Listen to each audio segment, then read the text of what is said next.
9. 로미오와 줄리엣. 이탈리아 베로나에 으뜸가는 두 가문이 있었는데 부유한 캐플렛가와 몬터규가였다. 두 가문 사이에는 오랫동안 싸움이 있어 왔다. 이 싸움이 절정에 도달했고 두 가문 사이의 적개심이 너무도 심한 나머지 양측의 먼 친척과 하인들과 드나드는 사람들까지도 서로 아웅다웅했다. 몬터규가의 하인이 캐플렛가의 하인을 만날 수 없었고 캐플렛가의 사람이 우연이라도 몬터규가의 사람을 만나면 사나운 말이 오가고 가끔 유혈 사태가 벌어지곤 할 정도였다. 그리고 그처럼 우발적인 만남으로 분규가 잦았고 그래서 행복하고 고요하던 베로나의 거리들이 소란스러웠다. 나이 많은 캐플렛경이 한 번은 성대한 저녁 식사를 마련하고 아리따운 귀부인들과 귀족 손님들을 많이 초대했다. 베로나에서 찬탄의 대상이었던 모든 미인들이 참석했고 몬터규가의 사람만 아니면 환영받았다. 캐플렛가의 이 잔치에 나이 많은 몬터규경의 아들 로미오와 그가 사랑하는 로잘린이 참석했다. 그리고 몬터규가의 사람이 이런 모임에 모습을 보인다는 것이 위험천만한 일이었지만 로미오의 친구 벤볼리오는 젊은 로미오를 부추겨 가면으로 변장하고 이 모임에 가서 로잘린도 보고 로잘린을 베로나의 뛰어난 미녀들과 비교해보자고 했다. 그들을 보면 자신의 백조가 까마귀 같다는 생각이 들 것이라고 로미오에게 말했다.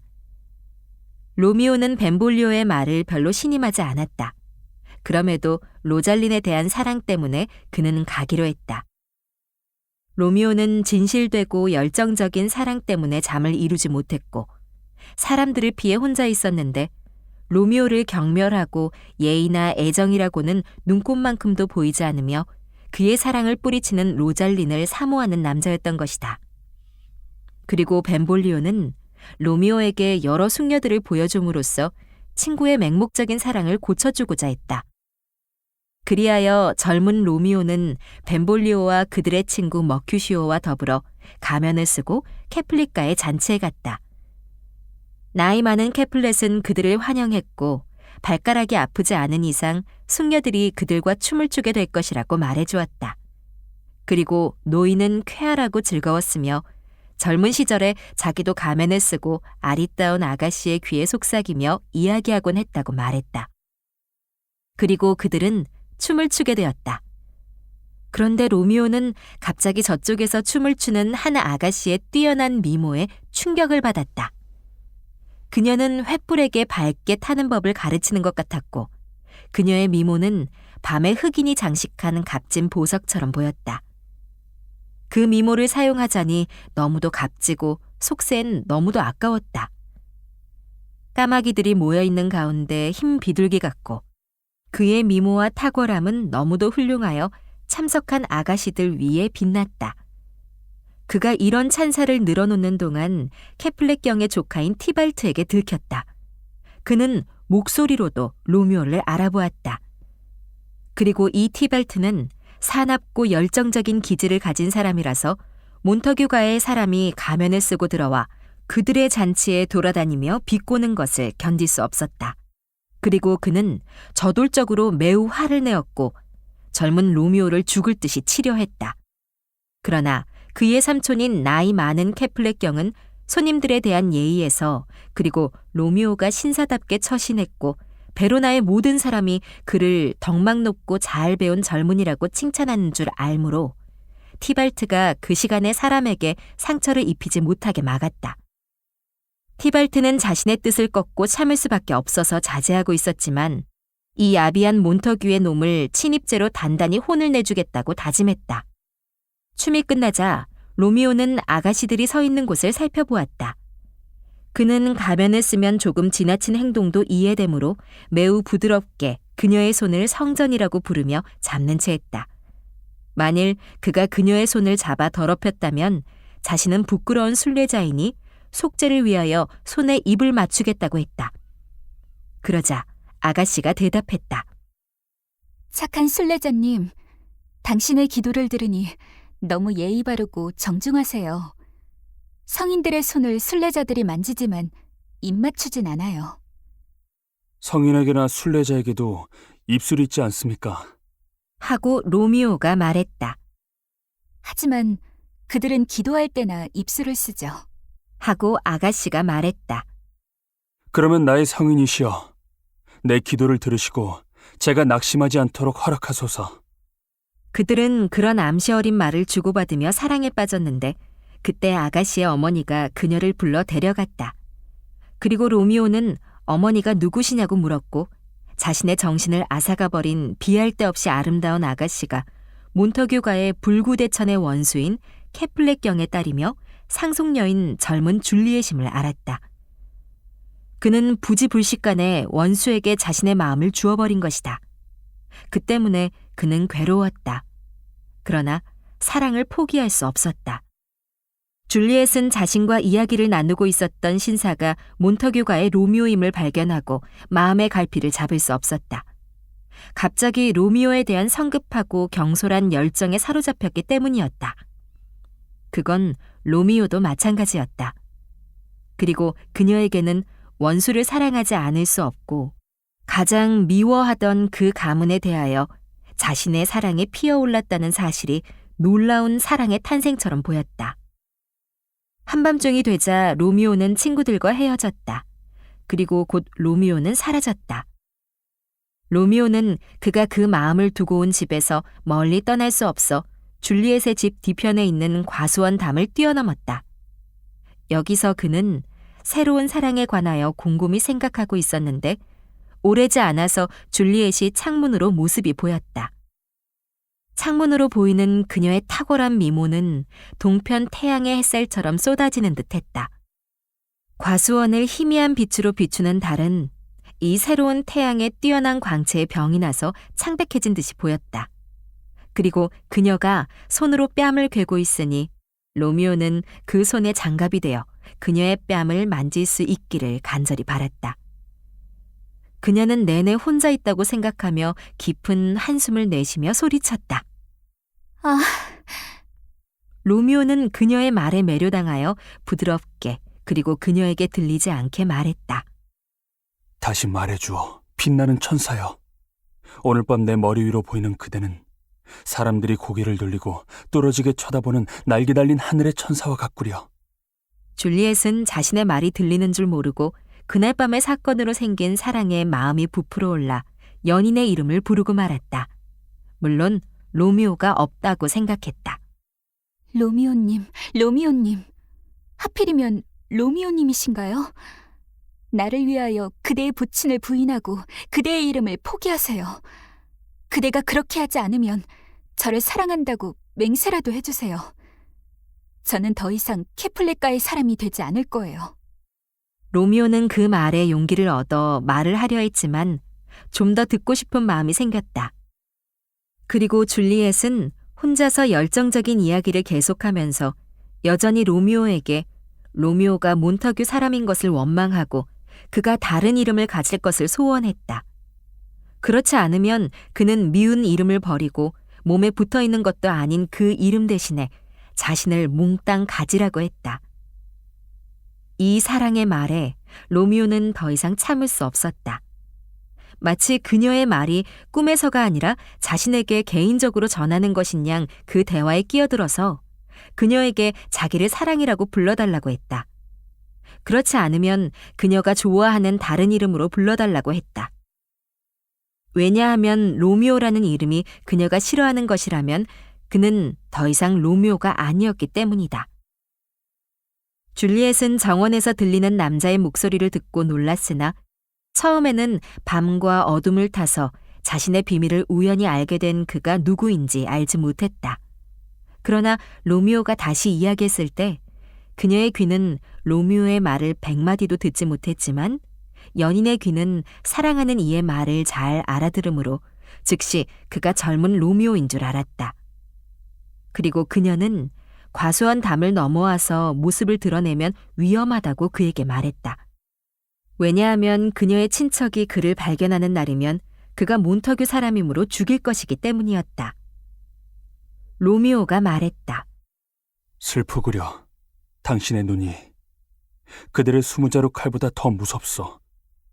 당신만 나를 정답게 보아준다면 그들의 저기는 두렵지 않소. 그대의 사랑 없이 혐오스러운 삶을 연장하느니 차라리 그들의 증오에 내 목숨이 끊어지는 것이 낫소. 어떻게 이곳에 오셨어요? 누가 가르쳐 주던가요? 그러자 로미오가 대답했다. 사랑에 이끌려왔소. 나는 항해사는 아니지만 그대가 먼 바다에 씻기는 넓은 해안처럼 나에게서 멀리 떨어져 있어도 그대 같은 보배라면 당연히 찾아가리다. 줄리엣의 뺨이 붉은색으로 물들었지만 밤중이라 로미오는 보지 못했다. 그때 줄리엣은 로미오에 대한 자신의 사랑을 곰곰이 생각했지만 알릴 의도는 아니었다. 줄리엣은 자신의 말을 물고 싶었지만 그것은 불가능했다. 처음에 그녀는 사려 깊은 숙녀들의 관습을 따라 연인과 조금 거리를 유지하면서 난색을 표하고 심술궂게 대하여 구애자를 매몰차게 퇴짜 놓으려 했다. 지독하게 사랑하지만 멀찌감치 떨어져서 관심 없는 척하여 쉽지 않은 일처럼 보이게 하려 했다. 그래서 연인들이 너무 쉽게 얻는다고 생각하지 못하게 하려 했다. 왜냐하면 얻기 힘들어야 물건의 값이 높아지는 법이기 때문이다. 그러나 그녀의 경우에는 거부하거나 연기하거나 관습처럼 구애를 질질 끄는 방법을 택할 여지가 없었다. 로미오가 거기 있으리라고 생각도 못했는데 그가 직접 그녀의 사랑 고백을 들었던 것이다. 그래서 줄리엣은 자신의 경우가 독특하다는 것을 구실로 솔직하게 그가 앞서 들었던 말이 진실됨을 확언했고 그리운 몬터규라는 이름을 그에게 붙이면서 경솔하거나 경박한 사람이라고 비난하지 말도록 그에게 부탁했다. 대신에 너무도 기이하게 그녀의 생각이 들통나게 만든 그날 밤의 탓도 있다고 했다. 그리고 그녀는 자신의 태도가 여성의 관행에 비추어 볼 때 그다지 사려 깊지 못하지만 시침이 떼며 일부러 얌전한 척하는 많은 여인들보다 더욱 진실하다고 덧붙여 말했다. 로미오는 하늘을 증인으로 삼고서 그처럼 정숙한 아가씨를 불명예스럽게 볼 생각은 추호도 없다고 다짐하기 시작했다. 그러자 그녀는 그의 말을 막고 맹세하지 말아달라고 부탁했다. 로미오를 만난 것은 기쁘지만 밤에 사랑의 맹세를 주고받는 것은 좋아하지 않았던 것이다. 그것은 너무도 무모하고 너무도 경솔하고 너무도 갑작스러운 것이었기 때문이다. 그러나 로미오가 그날 밤에 자기와 사랑의 맹세를 교환하자고 재촉하자 줄리엣은 그가 요구하기 전에 이미 맹세했다고 말했다. 다시 말하면 그가 자기의 고백을 엿들었다는 뜻이었다. 그러나 그녀는 자신의 말을 취소하고 싶었다. 왜냐하면 다시금 사랑을 맹세하는 기쁨을 얻고 바다처럼 무한정한 관대함과 깊은 자신의 사랑을 표시하기 위함이었다. 그녀는 유모의 부르는 소리를 듣고 이 사랑의 만남으로부터 물러났다. 유모는 줄리엣과 함께 잠을 자는 사람인데 잘 시간이 되었다고 생각하고 불렀던 것이다. 그러나 줄리엣은 급히 되돌아와서 로미오에게 서너 마디의 말을 전했다. 그 내용은 그의 사랑이 참으로 지조바른 것이며 그의 목적이 결혼이라면 내일 한 사람을 로미오에게 보내어 결혼 날짜를 정하고자 한다는 것이었다. 그러면 그녀는 그에게 자신의 모든 운명을 맡기고 그를 자신의 주인으로 모시고 세상 어디라도 따라가겠다고 했다. 그들이 이렇게 약조하는 동안 유모가 다시 줄리엣을 불렀고 줄리엣은 방으로 돌아갔다가 다시 왔다. 왜냐하면 소녀가 새를 비단실에 메어놓고 손에서 조금 뛰게 하고는 다시 비단실을 잡아당기며 새를 놓아주지 않으려는 것처럼 로미오가 떠나는 것이 싫었기 때문이다. 그리고 로미오도 그녀처럼 떠나기가 싫었다. 연인에게 가장 달콤한 음악은 밤중에 나누는 서로의 목소리이기 때문이다. 그러나 마침내 그들은 헤어졌고 그날 밤 서로의 달콤한 수면과 휴식을 빌었다. 그들이 헤어질 때 날이 밝아오고 있었고 마음의 연인과 그날 만남에 대한 생각으로 가득 차서 잠을 청할 수 없었던 로미오는 집으로 가지 않고 바로 옆에 있는 수도원으로 들어가 로렌스 신부를 찾았다. 선량한 신부는 이미 아침 기도를 드리고 있었지만 젊은 로미오가 아침 일찍 나다니는 것을 보고 그가 밤에 잠자지 않고 젊은 날의 상사병으로 지샜다고 정확하게 추측했다. 그러나 그 대상은 엉뚱한 사람이었다. 그 신부는 로미오가 로잘린에 대한 사랑 때문에 잠을 이루지 못했다고 생각했다. 로미오가 줄리엣에 대한 사랑을 밝히고 그날 결혼식을 집전해달라고 신부에게 도움을 청했을 때 이 거룩한 사람은 로미오의 연인이 갑작스럽게 바뀐 데 놀라서 눈이 동그래지고 손을 높이 들었다. 왜냐하면 그는 로잘린에 대한 로미오의 사랑 이야기하며 로잘린의 경멸에 관한 로미오의 많은 하소연을 혼자서 죄다 알고 있었기 때문이다. 그래서 그는 젊은이들의 사랑이 그 마음에 있지 않고 그 눈에 있다고 말했다. 그러나 로미오가 자기를 사랑하지 않는 로잘린에게 푹 빠져있는 자신을 책망한 적이 많았으며 게다가 줄리엣도 자기를 사랑하고 자기도 줄리엣을 사랑한다고 대답하자 신부는 그의 변명에 상당히 수긍했다. 그리고 젊은 줄리엣과 로미오의 혼사가 혹시 캐플렛가와 몬터규가의 오랜 반목을 해소하는 수단이 될 수도 있겠다고 생각했다. 사실 두 가문의 반목을 이 신부만큼 한탄한 사람이 없었다. 그는 두 가문의 친구였으며 싸움을 말리려고 중재한 적도 많았으나 헛수고였다. 이런 점 때문만 아니라 도무지 청을 뿌리칠 수 없을 만큼 젊은 로미오를 사랑하기 때문에도 마음이 동하여 나이 많은 신부는 결혼식을 집전해 주겠다고 승낙했다. 이제 로미오는 정말 기뻤고 약속대로 심부름꾼을 보내어 로미오의 의도를 안 줄리엣은 로렌스 신부의 방에 일찌감치 가지 않을 수 없었다. 그곳에서 그들은 신성한 결혼식을 올렸다. 착한 신부는 하늘이 이 결혼식에 행운을 가져다 줄 것을 기도했고 젊은 몬터규와 젊은 캐플렛의 결합으로 두 가문의 오랜 싸움과 불화가 종식되기를 기도했다. 결혼식이 끝나자 줄리엣은 급히 집으로 돌아갔다. 그리고 애타게 밤이 오기를 기다렸다. 밤이 되면 지난밤처럼 로미오가 가수원에 와서 그녀를 만나기로 했던 것이다. 그리고 성대한 축제 전야에 아침에 입을 옷을 입고 조바심을 내는 아이처럼 줄리엣은 그 사이의 시간이 너무도 지루하게 느껴졌다. 그날 정오 때 로미오의 친구들인 벤볼리오와 머큐시오는 베로나의 거리를 배회하다가 충동적인 티발트를 앞장세운 캐플렛 가문의 일당과 마주쳤다. 화난 티발트는 나이 많은 캐플렛경의 잔치에서 로미오와 대결하려 했던 그 인물이었다. 그는 머큐시오를 발견하고 퉁명스럽게 그가 로미오와 어울려 다니는 것을 비난했다. 티발트만큼이나 성질이 불같고 혈기가 왕성한 머큐시오는 매우 신랄하게 그 비난에 응수했다. 그리고 벤볼리오가 그들의 화를 누그러뜨리려고 온갖 말을 해주었으나 싸움이 시작되고 말았다. 그때 로미오가 그 길로 지나가니까 사나운 티발트는 화살을 머큐시오에게서 로미오에게로 돌리고 악당이라는 수치스러운 이름을 그에게 붙였다. 로미오는 누구보다 이 티발트와 싸움을 하지 않으려 했다. 왜냐하면 그가 줄리엣의 친척이었고 줄리엣이 아주 좋아하는 사람이었기 때문이다.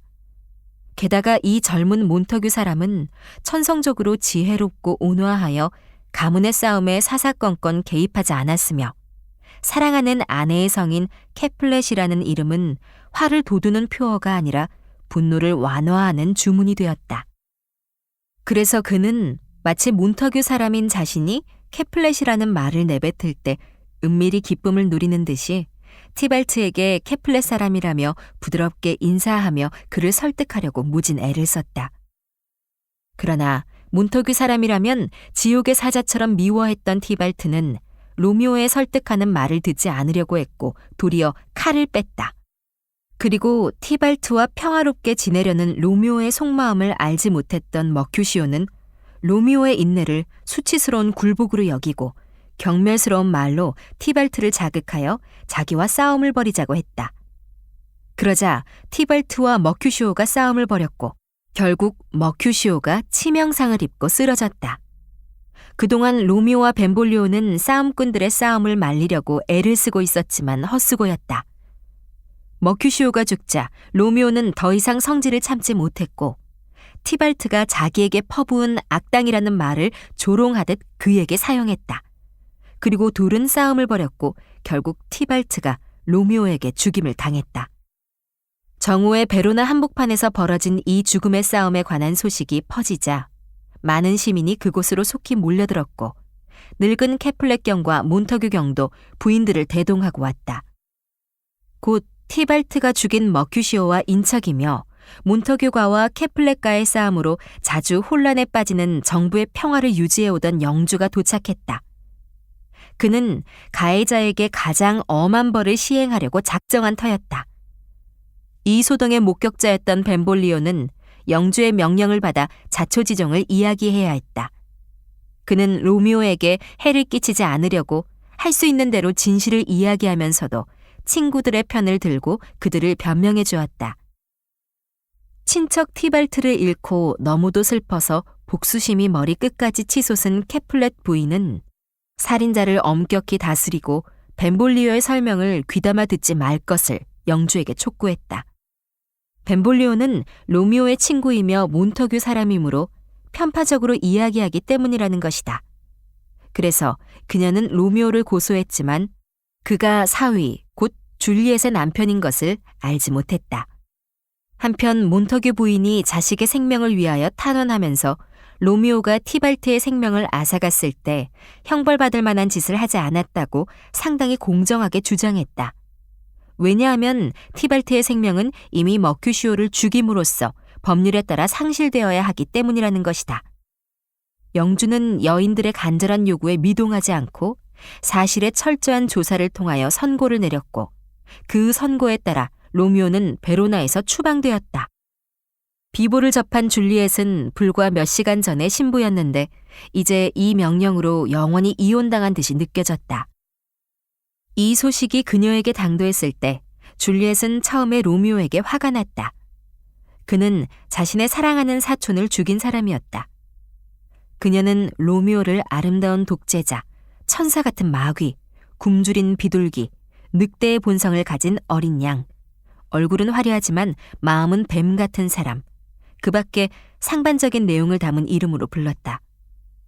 이는 그녀의 마음에서 사랑과 분개가 갈등을 일으키고 있다는 표시였다.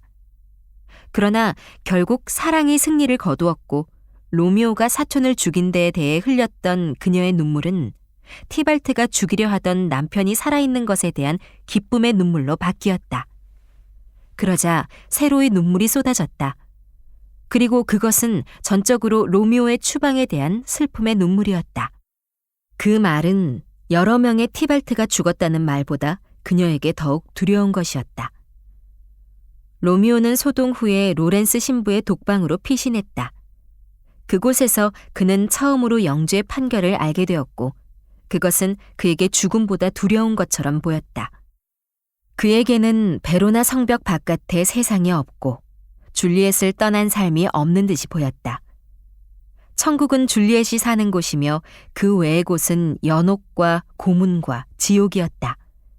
선량한 신부는 그의 슬픔을 달래려고 위로해 주려고 했다.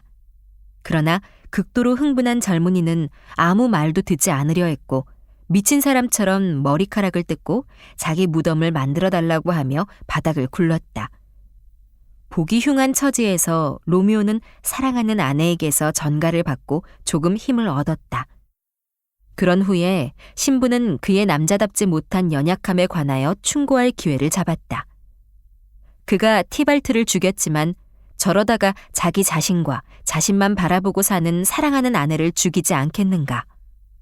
그는 사람의 고결한 겉모습은 용기가 없으면 밀랍의 모습에 불과하다고 말했다. 법률은 그에게 관대하여 그가 사람을 죽였지만 영주는 그에게 추방을 선고했다. 티발트가 그를 죽이려 했지만 그가 티발트를 죽였다. 얼마나 다행인가. 줄리엣은 살아있고 모든 소망을 뛰어넘어 그의 사랑하는 아내가 되었다. 이 점에서 그는 누구보다 행복했다. 신부가 일깨워 보여준 이 모든 복을 로미오는 부르퉁하고 토라진 아이처럼 아무것도 아닌 듯이 여겼다. 그리고 신부는 로미오에게 주의하라고 했다. 왜냐하면 그렇게 절망하는 사람은 비참하게 죽기 때문이라는 것이다. 그런 다음 신부는 로미오가 조금 안정되자 그날 밤에 몰래 줄리엣과 작별하고 만투아로 곧장 가서 거기에 그들의 결혼을 공포할 만한 적기를 발견하여 두 가문이 화해하는 즐거운 기회가 될 때까지 기다리라고 충고했다. 그런 다음 신부는 영주가 그를 용서할 마음이 생길 것이며 슬픔을 안고 떠날 때보다 20배나 기쁨을 안고 돌아오게 될 것으로 확신한다고 했다. 로미오는 신부의 이 지혜로운 충고에 확신을 품고 줄리엣에게 가서 그날 밤을 함께 지내고 날이 밝으면 만투아로 가려고 했다. 선량한 신부는 이따금 만투아의 로미오에게 편지를 보내서 고향의 소식을 알려주기로 약속했다. 그날 밤 로미오는 전날 밤 아내의 사랑 고백을 엿들은 과수원으로 해서 사랑하는 아내의 침실로 몰래 들어가서 둘이 함께 지냈다. 순수한 기쁨과 황홀의 밤이었다. 그러나 밤의 즐거움과 이 연인이 사귀며 느낀 기쁨은 이별의 기약과 전날의 치명적인 사건으로 줄어들었다. 달갑지 않은 여명은 너무도 속히 임했고 줄리엣은 종달새의 아침 노래를 듣고 그것이 밤에 노래하는 나이팅게일이라고 믿으려 했다. 그러나 노래하는 것은 어김없는 종달새였다. 그리고 그녀에게는 그것이 조화롭지 못하고 듣기 싫은 노래처럼 들렸다. 동쪽에서 비치는 아침 햇살은 이 연인들이 헤어져야 할 때라는 것을 너무도 분명하게 보여주었다. 로미오는 매일 매시간 만투아에서 그녀에게 편지하겠다고 약속하고 무거운 마음으로 아내와 작별했다. 그리고 그가 그녀의 침실 창문에서 내려와서 땅에 섰을 때 줄리엣은 불길한 육감으로 로미오를 무덤 바닥에 누운 죽은 사람처럼 느꼈다. 로미오의 마음도 비슷하게 공포를 느꼈다. 그러나 이제 그는 급하게 떠나지 않을 수 없었다. 왜냐하면 그가 아침에 베로나 성벽 안에서 발각되면 죽임을 당하기 때문이었다. 그러나 이것은 불행한 연인의 비극의 시작이었다. 로미오가 떠나고 며칠 되지 못해서 나이 많은 캐플렛 경은 줄리엣에게 배피를 소개했다. 그는 딸이 이미 결혼한 줄 꿈에도 생각지 않고 딸을 위하여 남편감을 골라주었는데 그는 용감하고 젊고 고상한 신사인 페리스 백작이었다. 줄리엣이 로미오를 만나지 않았다면 그녀에게 어울리는 배필이었다. 두려운 줄리엣은 아버지의 제안에 당황하며 슬픔에 잠겼다. 그녀는 자기가 어려 결혼할 때가 되지 않았으며 최근에 티발티가 죽어 기쁜 얼굴로 남편을 맞을 마음이 되지 않으며 그의 장례식이 채 끝나기도 전에 캐플렛 가문이 결혼식을 거행하는 것이 참으로 예의에 벗어난다고 주장했다. 그녀는 배필감을 싫어하는 온갖 이유를 갖다 댔다. 그러나 진짜 이유는 자신이 이미 결혼했기 때문이었다. 그러나 캐플렛 경은 딸의 변명에 전혀 귀 기울이지 않았고 단호한 태도로 딸에게 시집갈 준비를 하라고 명령했다. 왜냐하면 다음 목요일에 페리스에게 시집가도록 되어 있기 때문이었다. 그리고 베로나에서 가장 도도한 아가씨라도 즐겁게 받아들일 만한 젊고 돈 많은 귀족 남편을 구해주었기 때문에 캐플렛 경은 자기가 보기에 수줍어서 거부하며 행복을 박차는 딸의 태도를 참을 수 없었다. 공경에 빠진 줄리엣은 괴로울 때 언제나 자신의 조언자가 되어준 친절한 신부에게 찾아갔다. 그리고 그 신부는 목숨을 건 해결책을 따를 결심이 섰느냐고 물었고 그녀는 남편이 엄연히 살아있는데 페리스에게 시집가느니 산채로 무덤에 들어가겠다고 대답했다. 신부는 그녀를 집으로 돌려보내고 즐거운 모습을 지으며 아버지의 뜻대로 결혼 전야인 다음 날 밤에 페리스에게 시집가겠다고 하고 그런 다음 자신이 준 약병을 마시라고 했다. 그 약을 먹으면 42시간 동안 차갑고 죽은 사람처럼 된다. 그리고 신랑이 아침에 그녀를 데리러 오면 죽은 사람 같은 그녀를 발견하게 될 것이다. 그러면 그녀는 베로나의 관습대로 아무것도 덮지 않고 관대에 실려 가문의 납골당에 안치될 것이다. 그녀가 나약한 두려움을 던지고 이 두려운 방법을 감행할 수 있다면 약물을 마시고 42시간이 지난 후에 잠에서 깨듯 틀림없이 일어날 것이다. 그리고 그녀가 깨어나기 전에 신부는 그녀의 남편에게 동향을 알려주어 그가 밤에 들어와 그녀를 데리고 만투아로 가게 될 것이다. 사랑, 그리고 페리스에게 시집가게 된다는 두려움에 그녀는 두려운 모험을 감행할 용기를 얻었다. 그리고 그녀는 신부의 지시를 따르기로 하고 그의 약병을 받아들었다. 그녀는 수도원에서 돌아와 젊은 페리스 백작과 만났고 적당히 시치미를 떼며 그의 신부가 되겠다고 약속했다. 이는 캐플렛경과 그의 아내에게 즐거운 소식이었다. 노인에게 젊음을 안겨다주는 것 같았다. 그리고 백작을 거부하며 그를 너무도 싫어했던 줄리엣은 다시금 그의 사랑하는 사람이 되었고 순정할 것을 약속했다. 집안은 곧 있을 결혼식 준비로 온통 야단법석이었다. 베로나에서 일찍이 없었던 성대한 잔치를 준비하느라 돈을 전혀 아끼지 않았다. 수요일 밤 줄리엣은 물약을 다 마셔버렸다. 그녀는 신부가 자신을 로미오와 결혼시켰다는 세인들의 비난을 피하기 위하여 자기에게 독약을 주지 않았을까 걱정했다. 그러나 그는 당시의 거룩한 인물로 평판이 자자했다. 또한 로미오가 그녀를 찾으러 올 시간 이전에 깨지 않았을까 걱정했고 또 죽은 캐플렛 가문 사람들의 뼈로 가득 차 있고 티발트가 피투성이가 되어 수의를 입고 썩어가고 있는 납골묘의 공포로 정신이 나가지 않을까 두려워했다. 다시금 그녀는 죽은 시체를 둔 곳에 출몰하는 귀신들에 관한 이야기를 떠올렸다. 그러나 로미오에 대한 사랑과 페리스에 대한 혐오가 되살아났고 그녀는 물약을 필사적으로 삼키며 정신을 잃어버렸다.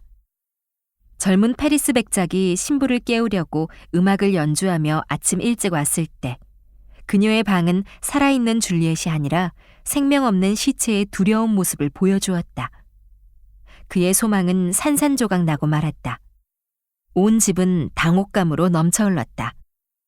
가련한 페릭스 백작은 두 사람이 손을 맞잡기도 전에 가장 혐오스러운 죽음이 자신을 속여 빼앗아가버린 신부를 보고 슬퍼했다.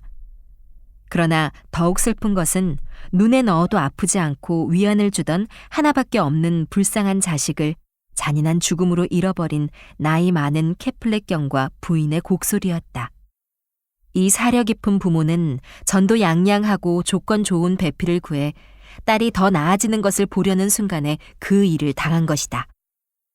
그러니 잔치를 위해 정해진 모든 일은 성격이 바뀌어 검은 장례식을 위한 행사가 되었다. 결혼식 음식은 서글픈 장례식 식사로 대접되었고 결혼식 노래는 음울한 장송곡으로 바뀌었으며 활기찬 악기들은 우울한 종으로 바뀌었고 신부의 길에 뿌릴 꽃들은 이제 그녀의 시체에다 뿌려졌다. 그리고 그녀의 결혼식을 집전할 신부 대신 그녀를 장례 지낼 신부가 필요했다. 그리고 그녀는 산자의 즐거운 소망을 부풀게 하려고 교회로 옮겨가는 게 아니라 망자의 쓸쓸한 수효를 누리기 위하여 그리로 옮겨갔다. 나쁜 소식은 항상 기쁜 소식보다 빨리 달리는 법이다.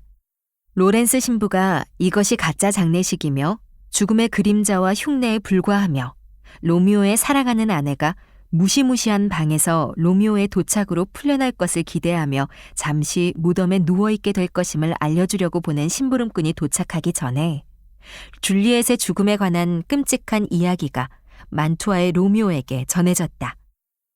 그 일이 있기 바로 직전에 로미오는 매우 즐겁고 마음이 쾌활했다.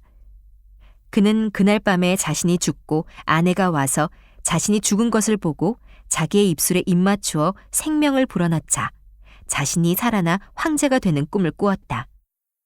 그런데 심부름꾼 하나가 베로나에서 오자 그는 자신의 꿈이 이미 보여준 희소식을 확인해 주는 것이라고 확신했다.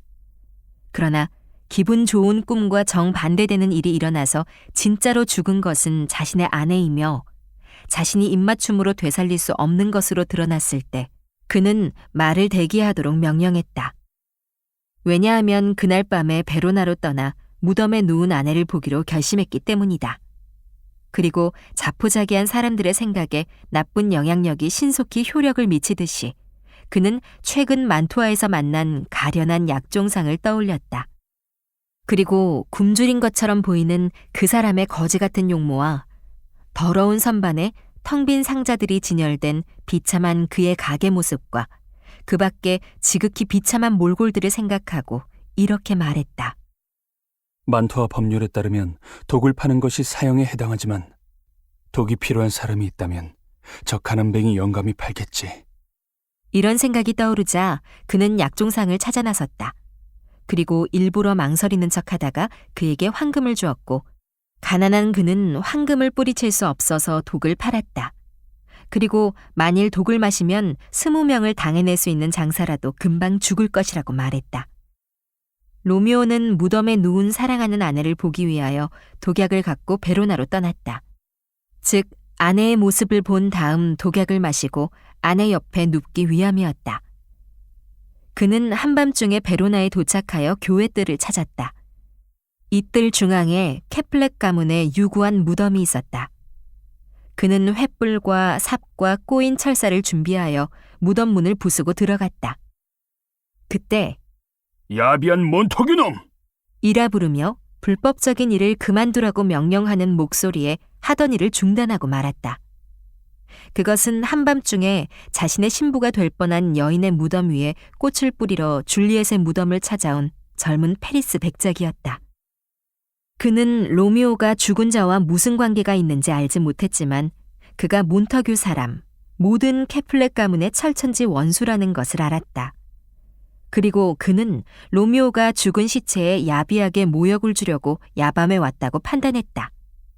그러므로 화난 목소리로 로미오에게 중단하라고 명령했다. 그리고 베로나의 법에 따라 베로나의 성벽 안에서 발각되면 죽임을 당하도록 되어 있는 죄수이므로 그를 붙잡으려 했다. 로미오는 페리스 백작더러 자신을 떠나라고 촉구했고 거기 누워있는 티발트처럼 자신의 화를 촉발하지 않게 하라고 혹은 그를 어쩔 수 없이 죽이게 하여 자기 머리에 다른 죄가 임하지 않게 하라고 경고했다. 그러나 백작은 조소하며 그의 경고를 거부했고 그를 중죄인처럼 여기고 잡으려 했다. 그러자 로미오가 그것을 뿌리쳤고 둘은 서로 결투했다. 결국 페리스 백작이 넘어졌다. 로미오가 횃불을 사용하여 자신이 죽인 사람이 누구인지 보았더니 그가 페리스 백작, 곧 줄리엣과 결혼할 사람임을 발견했다. 그러자 그는 죽은 젊은이를 손에 붙들고 저승길의 동무로 삼고 승리의 무덤에 그를 매장시켜 주겠다고 말했다. 자신이 지금 열어놓은 줄리엣의 무덤을 두고 한 말이었다. 그리고 그곳에는 자기의 아내가 누워 있었다. 죽음이 찾아왔어도 어느 부분, 어느 모양 하나 바꿀 수 없는 비할 데 없는 미인처럼 누워 있었다. 어쩌면 죽음의 신이 연모하고 야위고 혐오스러운 괴물이 그녀를 거기 두고 즐기는 것 같았다. 왜냐하면 그녀는 무감각하게 만드는 물약을 마시고 잠들었으므로 윤기가 흘렀고 활짝 핀 꽃송이 같았기 때문이다. 그리고 그녀 옆에는 피범벅된 수의를 입고 티발트가 누워 있었다. 로미오는 그를 보고 생명 없는 시체에게 용서를 빌었다. 그리고 줄리엣 때문에 그를 사촌이라고 부르고 곧 그의 원수인 자기를 죽임으로써 호의를 표시하겠다고 말했다. 로미오는 아내의 입술에 입 맞추고 작별을 고했다. 그는 약종상에게서 산 독약을 삼키며 자신의 지친 몸에서 고통의 짐을 털어내었다. 독약의 효과는 줄리엣이 삼켰던 물약과는 달리 치명적이었다. 줄리엣의 물약은 조금 후에 효력이 사라져서 그녀를 깨어나게 하여 로미오가 시간을 지키지 않았다거나 너무 일찍 왔다고 불평하게 할 것이었다. 이제 신부의 약속대로 그녀가 깨어날 시간이 다가왔다. 그리고 신부는 만투아에 보낸 편지가 불행히도 심부름꾼의 감금으로 로미오에게 전달되지 않은 것을 알고 곡괭이와 등불을 들고 줄리엣을 꺼내주려고 왔다. 그러나 그가 와서 보니 캐플렛의 납골묘에 이미 불이 밝혀져 있고 근처에 칼과 피가 있으며 로미오와 페리스 백작이 숨 쉬지 않고 납골묘 옆에 누워 있었다. 신부가 어떻게 이 처참한 사건이 일어났는지 추측해보기도 전에 줄리엣이 혼수 상태에서 깨어나 자기 옆에 신부가 있는 것을 보고 자신이 있는 곳과 자신이 거기 있게 된 경위를 기억했다. 그리고 로미오에 관하여 물었다. 그러나 신부는 소음을 듣고 그녀더러 죽음의 장소에서 부자연스러운 잠에서 벗어나라고 말했다. 왜냐하면 자기보다 더 큰 권세가 자기들의 의도를 좌절시켜버렸기 때문이다. 그리고 그는 사람들이 오는 소리를 듣고 놀라 도피했다. 그러나 줄리엣은 연인의 손에 쥐어져 있는 잔을 보고 그가 독약을 마시고 죽은 것으로 짐작하고 남은 독을 마시려 했다. 그리고 독약이 로미오의 입술에 남아있는지 알아보려고 아직 따스한 입술에 입맞추었다. 그리고 사람들이 다가오는 소리가 점점 가까워지자 그녀는 갖고 있던 단검을 뽑아 자신을 찌르고 로미오의 옆에서 죽었다. 이 시간에 경비대가 이 장소로 왔다. 주인과 로미오의 싸움을 목격했던 페리스 백작의 시종이 놀라 그들에게 신고했고 사람들이 어설프게 소문을 들은 대로 베로나 거리를 오르내리며 혼잡스럽게 페리스, 로미오, 줄리엣 하며 외쳐댔고 그 소동으로 몬터규 경과 캐플렛 경이 침대에서 일어나 영주와 더불어 소란의 진상을 알아보러 나섰다. 신부는 교회 묘지에서 나오며 이상하게 떨며 한숨 쉬며 울고 있다가 경비대에게 발각되었다. 많은 사람들이 캐플렛 납골묘에 모였고 신부는 영주의 명령을 받아 이 이상하고 참혹한 사건에 관하여 아는 바를 전해야 했다. 거기 나이 많은 몬터규 경과 캐플렛 경의 면전에서 신부는 그들의 자녀들의 운명적인 사랑 이야기와 두 가문의 오랜 싸움을 끝낼 소망으로 그들의 결혼식을 자신이 집례한 것과 죽어있는 로미오가 어떻게 줄리엣의 남편이 된 것과 거기 죽어있는 줄리엣이 로미오의 신실한 아내인 것과 그가 그들의 결혼을 알릴 만한 적절한 기회를 찾기 전에 줄리엣의 다른 배필이 나타나자 줄리엣이 중혼의 범죄를 저지르지 않기 위해 잠자는 물약을 삼켜서 모든 사람이 죽은 줄로만 생각하게 된 것과 그런 동안 그가 로미오에게 편지를 써서 그에게 이리 와서 물약의 약효가 그치면 아내를 데리고 가라고 한 것과 심부름꾼이 불행히도 편지를 로미오에게 전달하지 못한 것을 말했다. 신부는 더 이상 이야기를 할 수 없었으며 자신이 줄리엣을 죽음의 장소에서 구출하려고 왔다가 페리스 백작과 로미오가 죽어있는 것을 본 것 말고는 더 이상 알지 못했다. 남은 이야기는 페리스와 로미오가 싸우는 것을 보았던 시종의 설명과 로미오와 함께 베로나에서 와서 이 신실한 연인 로미오에게 편지를 받아 그의 죽음에 관한 소식을 로미오의 아버지에게 전달하도록 되어 있던 하인의 설명에 의하여 채워졌다. 로미오의 편지에는 선량한 신부의 말을 보충하면서 그가 줄리엣과 결혼한 것을 고백하고 부모들의 용서를 간구하고 가난한 약종상의 독약을 산 것을 시인하고 무덤으로 들어가 죽어서 줄리엣과 함께 눕고자 한 내용이 담겨 있었다. 이 모든 이야기를 통하여 신부는 매우 인위적이고 교묘하긴 했지만 좋은 의도와 달리 엉뚱하게 벌어진 이 복잡한 사륙에 개입되었다는 혐의를 벗게 되었다. 그리고 영주는 나이 많은 몬터규 경과 캐플렛 경을 보며 그들의 잔인하고 비이성적인 적대감을 꾸짖고 하늘이 그런 잘못에 큰 벌을 내려 그들의 자녀들의 사랑을 통하여 그들의 비정상적인 증오를 처벌하려 했음을 보여주었다. 그러자 나이 많은 귀족들은 더 이상 적대감을 품지 않고 자녀들의 무덤에다 자신들의 오랜 다툼을 묻어버리기로 합의했다. 그리고 캐플렛 경은 젊은 캐플렛 사람과 젊은 몬터규 사람의 결혼을 들어 사돈이라고 부르며 몬터규 경에게 악수를 청했다. 마치 두 가문의 결합을 시인하는 듯했다. 그리고 몬터규 경의 손을 자기 딸에게 보내오는 채단으로 삼겠으며 그것으로 충분하다고 말했다. 그러나 몬터규 경은 더 이상을 드리겠다고 말했다. 왜냐하면 그는 줄리엣의 순금상을 만들어 베로나가 세상에 알려지는 동안 참되고 정숙한 줄리엣의 상이 값어치나 솜씨에서 천하 제일로 칭송받게 할 생각이었기 때문이다. 그러자 캐플릿 경이 자기도 로미오의 상을 세우겠다고 말했다. 그래서 가련한 노 귀족들은 너무도 늦게 서로에게 질세라 예의를 다하려 했다.